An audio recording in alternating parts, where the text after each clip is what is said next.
The Adventures of Huckleberry Finn by Mark Twain. Chapter 10. After breakfast I wanted to talk about the dead man and guess out how he came to be killed, but Jim didn't want to. He said it would fetch bad luck, and besides, he said he might come and haunt us. He said a man that wasn't buried was more likely to go a-haunting around than one that was planted and comfortable. That sounded pretty reasonable, so I didn't say no more.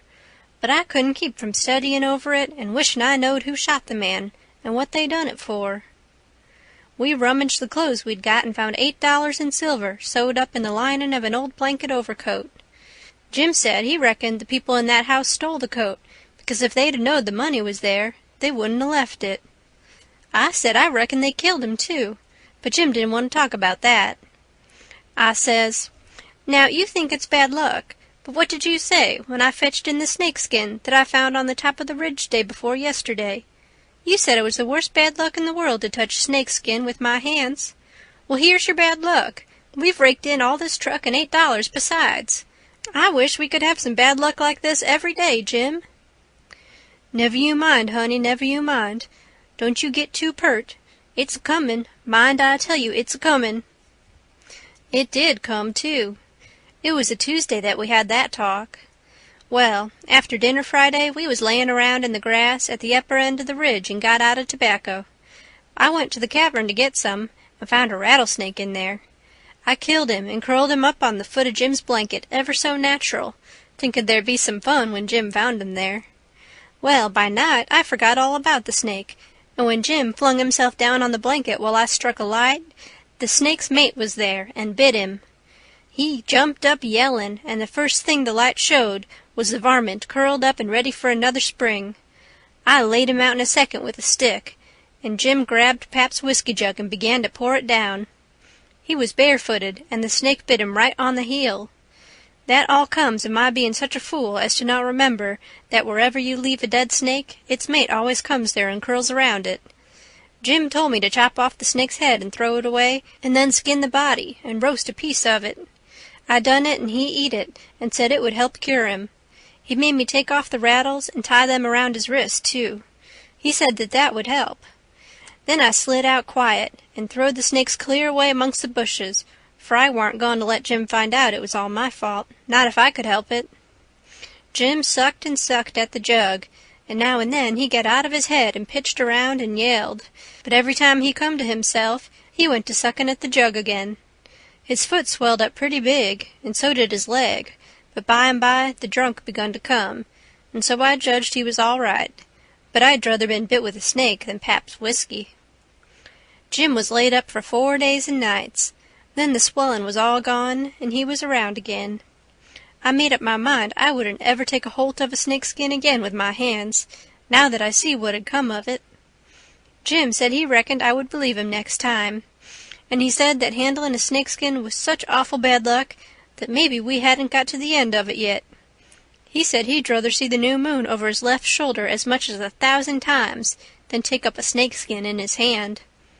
Well, I was getting to feel that way myself, though I've always reckoned that looking at the new moon over your left shoulder is one of the carelessest and foolishest things a body can do.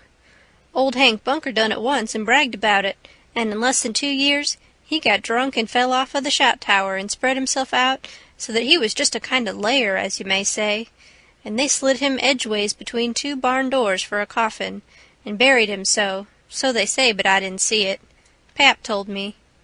But anyway, it all come of looking at the moon that way, like a fool. Well, the days went along and the river went down between its banks again, and about the first thing we done was to bait one of the big hooks with a skinned rabbit, and set it and catch a catfish that was as big as a man, being 6 foot 2 inches long, and weighed over 200 pounds. We couldn't handle him, of course. He would have flung us into Illinois.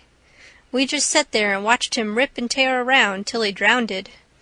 We found a brass button in his stomach, and a round ball, and lots of rubbage. We split the ball open with the hatchet, and there was a spool in it. Jim said he'd had it there a long time to coat it over so and make a ball of it. It was as big a fish as was ever catched in the Mississippi, I reckon. Jim said he hadn't ever seen a bigger one. He would have been worth a good deal over at the village. They peddle out such a fish as that by the pound in the market-house there. Everybody buys some of him. His meat's as white as snow and makes a good fry. Next morning I said it was getting slow and dull and I wanted to get a stirring up some way. I said I reckoned I would slip over the river and find out what was going on.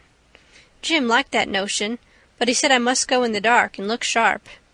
Then he studied it over and said, couldn't I put on some of them old things and dress up like a girl? That was a good notion, too. So we shortened up one of the calico gowns, and I turned up my trouser legs to my knees and got into it. Jim hitched it behind with the hooks, and it was a fair fit. I put on the sunbonnet and tied it under my chin, and then for a body to look in and see my face was like looking down a joint of stovepipe. Jim said nobody would know me, even in the daytime hardly. I practiced around all day to get the hang of the things, and by I could do pretty well in them, only Jim said I didn't walk like a girl, and he said I must quit pulling up my gown to get at my breeches pocket. I took notice and done better. I started up the Illinois shore in the canoe just after dark. I started across to the town from a little below the ferry landing, and the drift of the current fetched me in at the bottom of the town. I tied up and started along the bank. There was a light burning in a little shanty that hadn't been lived in for a long time, and I wondered who had took up quarters there. I slipped up and peeped in at the window. There was a woman about 40-year-old in there, knitting by a candle that was on a pine table. I didn't know her face. She was a stranger, for you couldn't start a face in that town that I didn't know. Now, this was lucky, because I was weakening. I was getting afraid I had come. People might know my voice and find me out. But if this woman had been in such a little town 2 days, she could tell me all I wanted to know. So I knocked at the door, and made up my mind I wouldn't forget I was a girl.